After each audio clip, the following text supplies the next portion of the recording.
Teachers have two responsibilities with respect to helping develop word knowledge for students.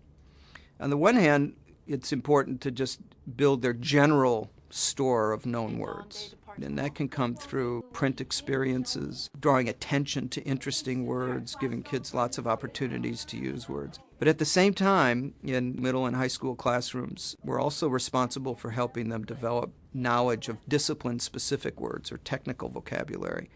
And that's a bigger challenge in some ways because often these words have very restricted applications. So another neat strategy is this idea of like vocabulary self-assessment or vocabulary rating, where you provide words to students at the outset of a unit or a lesson and have them make determinations about what their knowledge level is with these words. And it might be very superficial, it may be non-existent with some words.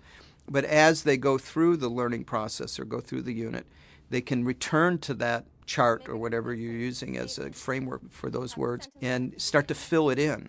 And that's a real nice feedback tool for them to see how their knowledge about important concepts and terminology has grown over the course of the unit. I want you to look at the word equation. Do you see another word inside this word?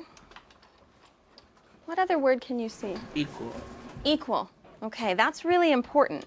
An equation will always have an equal sign. Let's write the definition that includes the equal sign. With some language learners, we can take advantage of the fact that words that we're trying to get them to learn may have similar sounds, similar features, similar roots in their native tongues. It's definitely very helpful to try and build a bridge between English and, in this case, Spanish.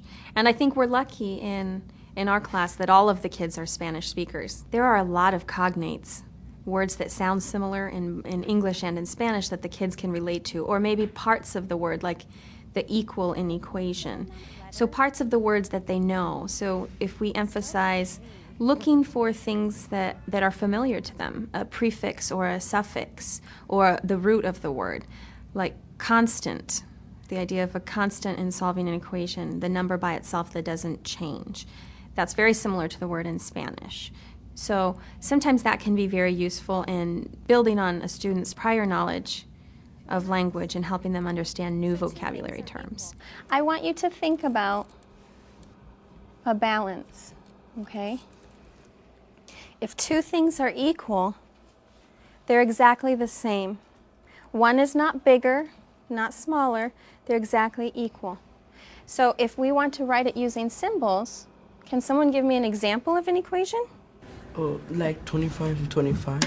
So 25 is equal to 25. Yeah. Absolutely. That would be a mathematical sentence stating that two quantities are equal. Now, what if we use what Miguel talked about earlier? Because an equation that we have in class is probably something that we may not know. Like we know 25 is equal to 25.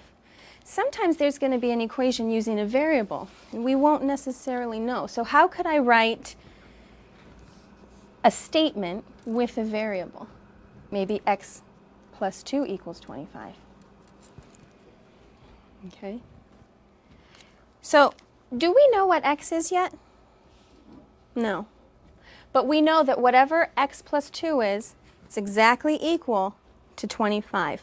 And that's a statement. That's like a sentence. X plus 2 equals 25.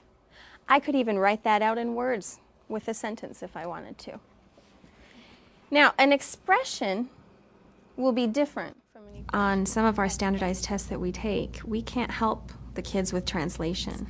So I try and tell the kids, look for as many contextual clues as you can in a sentence. Look for the words that you know, and maybe the words that you don't know aren't the important ones. So don't just give up on a problem if you don't know a few words. There's an element of perseverance, I think, in learning a language. And I've had kids do wonderfully, exceeded all expectations I could have in situations where it was all in English, very difficult. Having vocabulary up around the room and referring to it can be very helpful. Asking kids a lot of questions, checking for understanding. But definitely literacy is not just in language arts.